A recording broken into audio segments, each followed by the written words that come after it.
La connaissance perdue. Il y a une réalité dans laquelle l'homme peut bel et bien se réfugier. On le voit partir dans des lieux sacrés que sont les églises ou les temples. Ces endroits appartiennent au passé et à des croyances multiples. Ainsi, même la prière est façonnée sur les types de religions.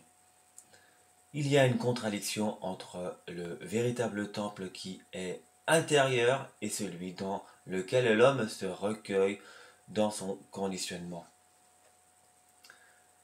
Mais le fait de choisir par un discernement clair la voie de la libération de ces dogmes requiert une incroyable souplesse d'esprit. Aujourd'hui, plusieurs personnes préfèrent la sécurité d'ordre technologique, générant une fainéantise de l'examen de conscience. Cette société repose sur un devenir très prometteur pour la robotisation de l'ère du multimédia, en réduisant de plus en plus nos facultés d'attention pour le discernement. Les moyens utilisés pour agrandir le confort séculier de l'individu pour un devenir toujours bonifié sont aussi une forme de croyance.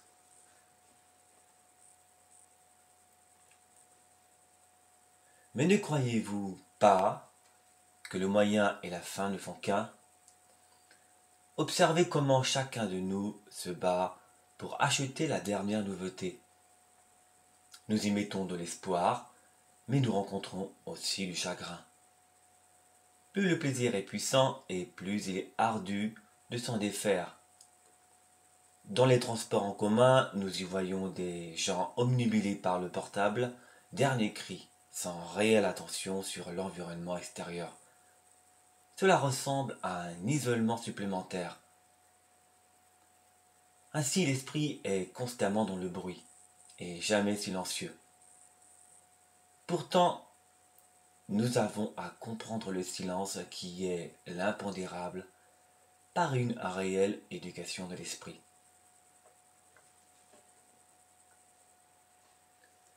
Elle était âgée d'une quarantaine d'années et travaillait durement pour gagner sa vie. Elle avait des soucis de santé car elle était en surpoids. Elle était venue parler de sa frustration de ne plus vraiment contrôler sa vie au travail et dans la famille. Il y avait une forme de résistance dans son attitude concernant l'envie de garder son niveau de vie et d'en vouloir plus pour satisfaire son appétit de besoin et d'utilisation. En fait, elle était devenue un but de pouvoir. De plus, elle avait peur de la mort et rejetait toute idée de l'existence invisible. J'ai déployé beaucoup d'efforts pour arriver à ma situation professionnelle. Je suis actuellement responsable d'une équipe. J'ai compris qu'il fallait, de par ma position, contrôler l'individu pour arriver à ses fins. Mais en ce moment, tout m'échappe, car rien ne correspond à mes attentes. Anormalement, l'ensemble des machines tombe en panne et j'ai des problèmes relationnels. Je pleure souvent car je n'arrive plus à joindre les deux bouts tant professionnellement que dans ma famille. Je ne crois plus en la vie et je perds confiance en moi. Avez-vous une solution à mon problème?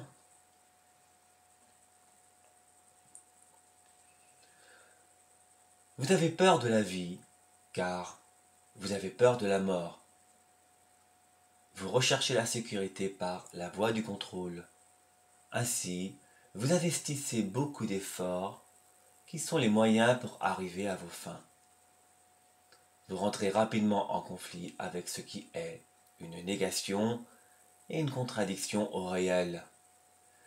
Il existe un mouvement entre acquisition et disparition, et vous en faites partie indubitablement en ne faisant qu'un. Vous désirez obtenir plus de gains en vue de votre sécurité, malgré tout illusoire. Mais la loi de l'unité fusionne le sujet et l'objet désiré. Ainsi, vous êtes malheureuse, car il s'opère une dissolution de l'extérieur pour le but tant convoité. Mais vous ne croyez plus en la vie, car vous avez résolument choisi l'appât du gain plutôt que l'observation et l'instant présent.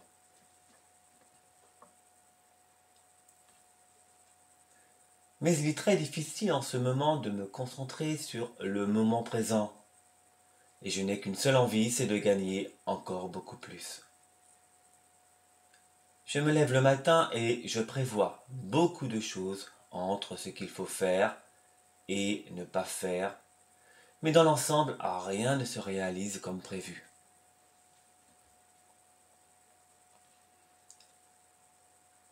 La concentration implique un effort, l'attention particulière sur vos pensées et la beauté du paysage ne nécessite aucun effort, mais seulement une nouvelle éducation de l'esprit.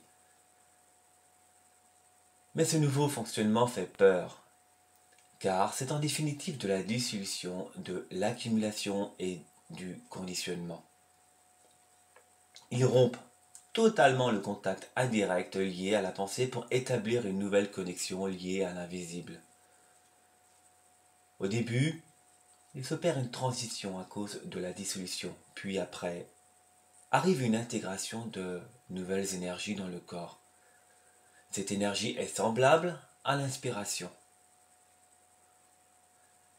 La concentration provient de la pensée et est une contradiction de l'implicite.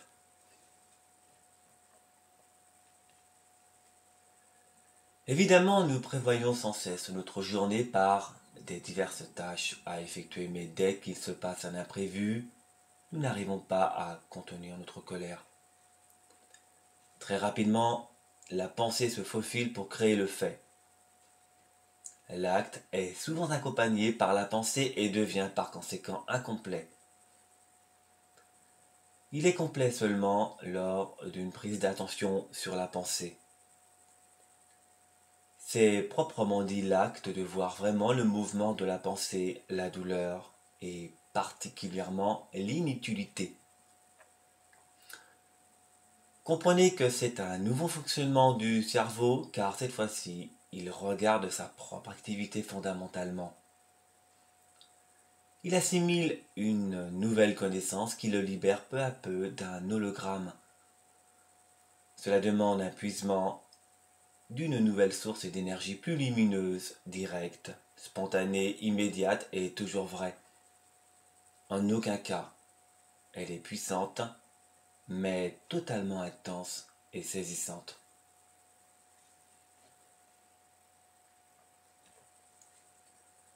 Je me rends finalement compte que mes problèmes sont des épreuves pour me rendre à l'évidence de l'existence d'un invisible.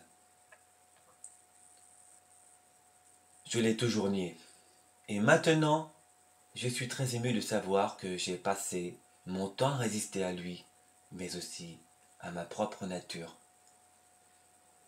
À présent, je comprends la raison de ma souffrance, mais je conçois que j'ai un travail spirituel pour toute une vie et non en parcimonie.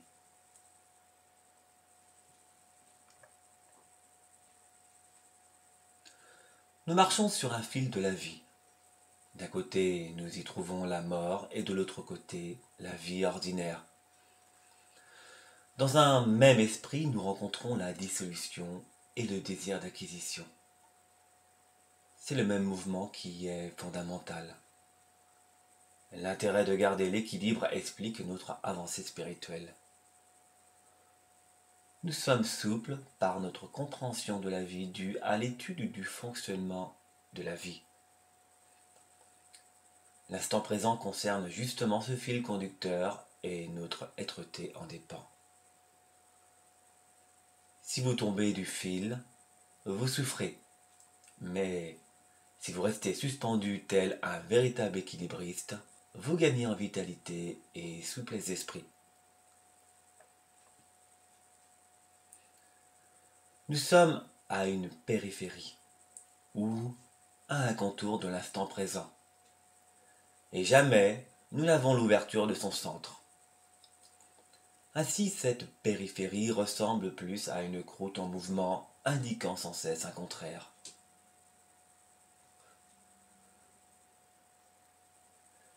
Mais pendant tout ce temps, je me suis distraite par le travail, car j'ai en quelque sorte refusé l'invisible. Évidemment, l'invisible est provoquant, et nous répondons inconsciemment par un refus en consommant des stimulants ou des sédatifs.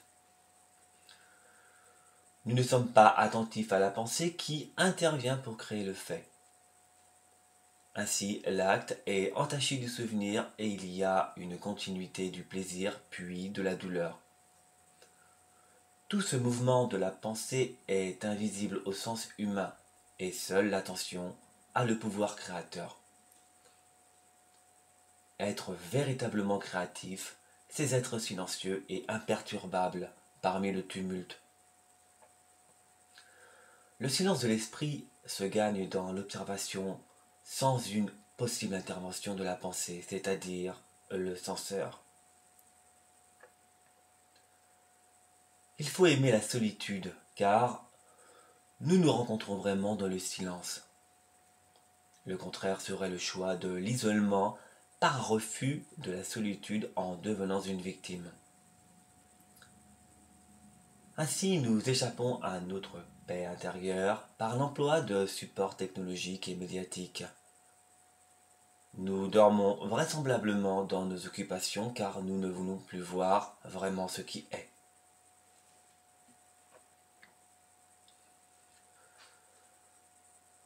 J'ai de plus en plus de mal à vivre dans ce monde. Je me demande s'il a toujours été cruel. Nous avons perdu le troisième œil, qui n'est pas seulement la vision des énergies vitales ou des auras. La perception venant du troisième œil concerne aussi notre potentiel à regarder véritablement la nature par un contact direct. Nous avons tort de séparer l'observation amenant la lucidité passive des visions invisibles et lumineuses. La pensée divise et produit une contradiction au réel. Le fonctionnement du troisième œil est un tout et définit un esprit actif dans le silence de l'observation. Il fut une époque très lointaine où le troisième œil était ouvert à tous. Cette histoire est celle de l'Atlantide et de la Lémurie. Il s'est passé un échange misérable avec certaines forces sombres et nous avons perdu notre troisième œil. De ce fait, nos connaissances liées au contact direct se sont également évanouies. Nous connaissions l'utilisation des cristaux car cela concernait aussi le contact direct et l'acte de voir vraiment. Notre médecine était basée sur la lumière et les cristaux comme condensateurs ou autres. Cette époque, nous allons la retrouver par une nouvelle éducation et ainsi passer à un nouveau fonctionnement du cerveau. L'ancien fait partie de la mémoire et occulte notre pouvoir de créateur. Sachez que nous sommes des créateurs, mais nous sommes endormis par nos propres créations. Nous sommes médiocres à force d'être dans la négation de ce qui est, dans nos activités mentales morcelées.